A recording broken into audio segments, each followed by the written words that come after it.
25 రోజులు డంపియార్డు వ్యతిరేక పోరాటం ఇవాళ 28 రోజు చేరుకున్నది. ఈ 28 రోజుల సంఘీభావంగా మన సోషల్ మీడియా మిత్రులు ఈ జేఏసీకి సంఘీభావం తెలిపారు. వాళ్ళకు మేము అందరం చాలా కృతజ్ఞత ఉన్నాము. ఎందుకంటే ఈ డంపియార్డు వల్ల పేద ప్రజల యొక్క ప్రాణాలకు హాని ఉంది.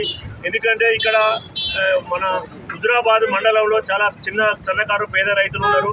కాబట్టి ఈ పేద రైతులు 1-2 ఎకరాలు ఉన్న రైతులు 80% ఉన్నారు. కాబట్టి గవర్నమెంట్కి మేము మొరపెడుతున్నాం, ప్రభుత్వమా దిగిరండి, మా బాధలు మీరు వినండి. మీరు డంపియార్డుకి వ్యతిరేకం కాదు, జనావాసంలో పెట్టద్దని మేము చెప్తున్నాం అంతే తప్ప మీ డంపియార్డుకి ఇప్పుడు వ్యతిరేకంగా మాట్లాడలే. ఎక్కడో అడవిలో పెట్టుకోండి. ఇక్కడ మీ డంపియార్డు పెట్టే ఏరియాలో 12 గ్రామాలు ఉన్నాయి, 8 చెరువులు ఉన్నాయి, మా కెనాల్ ఉన్నది. కాబట్టి దానికి చుట్టూ 2 కిలోమీటర్ల పరిధిలోనే 12 విలేజ్లు ఉన్నాయి. ఈ విలేజ్లన్నీ చాలా ఇబ్బందులు పడుతున్నాయి. ఎందుకంటే జవహర్ నగర్లో నాకు తెలుసు, నేను జవహర్ నగర్లో ఉన్న ఒక బాధ్యుడు కాబట్టి నేను చెప్తున్నా. కానీ ఈ పరిసర ప్రాంతాలని నీళ్లు కానీ అన్నీ కానీ నీళ్లు కలుషితం అవుతుంది, పంట కూడా కలుషితం అయిపోతుంది. ఎందుకంటే ఈ ఏరియా మొత్తం సీడ్ బౌలు 8 రాష్ట్రాలకు సప్లై చేసే వ్యవసాయదారులు ఇక్కడ ఉన్నారు. ప్రభుత్వమా మీరు కొద్దిగా దిగిరండి, మా బాధలు వినండి. మేము ఎన్నో రాజకీయ నాయకులకు మొరపెట్టుకున్నాము, వస్తున్నారు, చూస్తున్నారు, పోతున్నారు. కాబట్టి ఈ తీవ్రత చేస్తాము, ఈ యొక్క ధర్నాన్ని ఇంకా తీవ్రత చేస్తాము. ఇది ప్రజల్లోకి తీసుకుపోతున్నాం. ఈ ఉద్యమం అనేది ఆగది. ఇది డంపింగ్ యార్డు తరిమి కొట్టదాకా మేము అసలే ఊకోము. ఎందుకంటే మా పిల్లల ప్రాణాలు ముఖ్యము, మా ప్రాంతం ముఖ్యము, మా గాలి ముఖ్యము, మాకు నీరు ముఖ్యము. కాబట్టి ఈ ప్రాంతంలో డంపియార్డు పెట్టద్దని ప్రజానాయకులను కోరుకుంటున్నాము. మేము మాత్రము తిరగబడితే మీరు హుజురాబాద్కు మళ్ళీ రారు. మేము ఒకటే విజయం చెప్తున్నాము, మేము మర్యాదగా చెప్తున్నాము. మా బాధను మీరు వినండి, మా రైతుల బాధ వినండి, మా హుజురాబాద్ ప్రజల బాధ వినండి. ఇక్కడ చిన్న బిజినెస్ చేసుకునే వాళ్ళే ఉన్నారు ఈ మండలంలో. ఎక్కడికి పోతారు వీళ్ళు? ఇల్లు ఇచ్చిపెట్టి ఎక్కడికి పోతారు వీళ్ళు? మళ్ళీ ఎక్కడ పోయి జీవించగలుగుతారు? మీరు ఇంత నరకాన్ని చూస్తారు మాకు రాజకీయ నాయకులారా. మిమ్మల్ని అందరి కడుపులో పెట్టి మేము చదువుకున్నాము, అయినా మా మీద మీకు మొరలేదు. కాబట్టి ఈ డంపియార్డు ఇట్టే కొనసాగిస్తాము. ఇది ఎంతవరకైనా తెగించినా కూడా మేము దీన్ని విడిచిపెట్టే ముచ్చడం లేదు. రాజకీయ నాయకులను ఒక్కొక్కరిని తరిమి కొడతాం హుజురాబాద్లో మా సపోర్ట్ చేయకపోతే.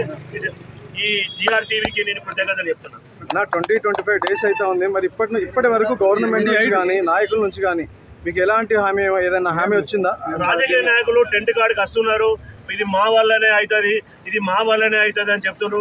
మరి అందరూ నిజాయితీగానే ఉండగానే రొయ్యల మూలు ఎక్కడ పోయిందో తెలియని పరిస్థితి ఉన్నది.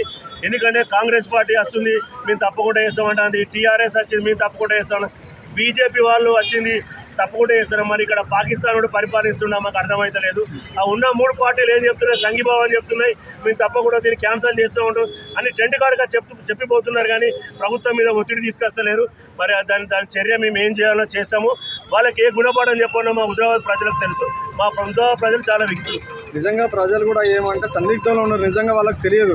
అంటే 2022లోనే దీన్ని BRS ప్రభుత్వం ఉన్నప్పుడే ప్రతిపాదించింది అనేది నిజమా కాదా? ఇది 2022లో కాలేదు సార్, 24లోనే అయింది. 22లో ఏ ప్రతిపాదన మా దగ్గర లెటర్స్ లేవు.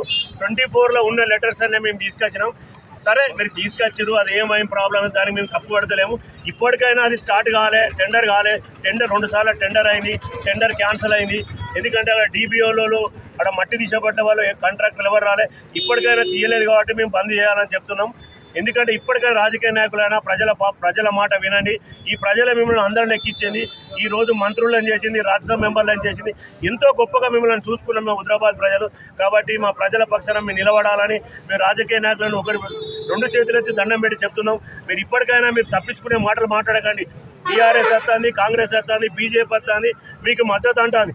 మరి ఇక్కడ ప్రభుత్వం ఏంటిది? పాకిస్తాన్ ప్రభుత్వం చెప్పండి.